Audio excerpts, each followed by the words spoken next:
Episode number 52. With regard to D'Artagnan, we know he was lodged, and we have already made acquaintance with his lackey, Master Planchet. D'Artagnan, who was by nature very curious, as people generally are, who possess the genius of intrigue, did all he could to make out who Athos, Porthos, and Aramis really were, for under these pseudonyms, each of these young men concealed his family name, Athos in particular, who, a league away, savoured of nobility. He addressed himself then to Porthos to gain information respecting Athos and Aramis, and to Aramis in order to learn something of Porthos. Unfortunately Porthos knew nothing of the life of his silent companion but what revealed itself.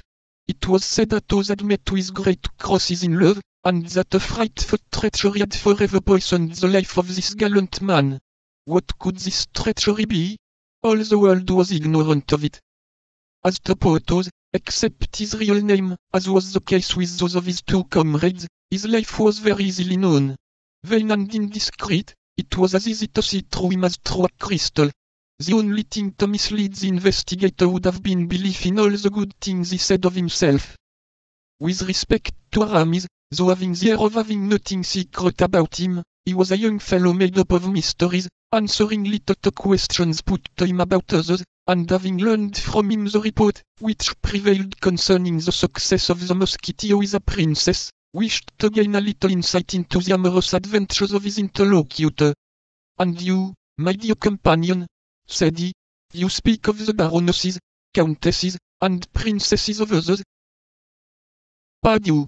I spoke of them, because Porthos talked of them himself, because he had paraded all these fine things before me.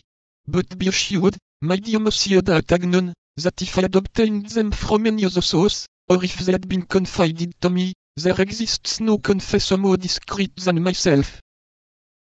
"Oh, I don't doubt that," replied D'Artagnan.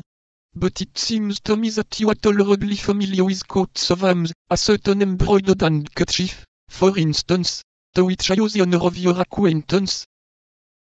This time Aramis was not angry, but assumed the most modest air, and replied in a friendly tone, "My dear friend, do not forget that I wish to belong to the church, and that I avoid all mundane opportunities.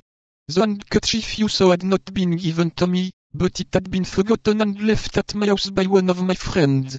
I was obliged to pick it up in order not to compromise him, and the lady he loves.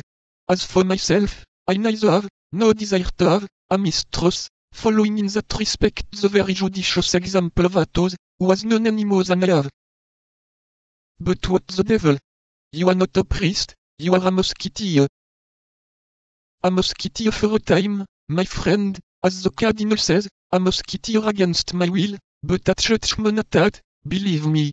Athos and Porthos dragged me into this to occupy me.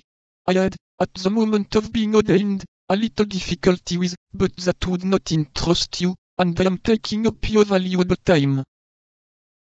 "Not at all. It interests me very much," cried D'Artagnan. "And at this moment I have absolutely nothing to do.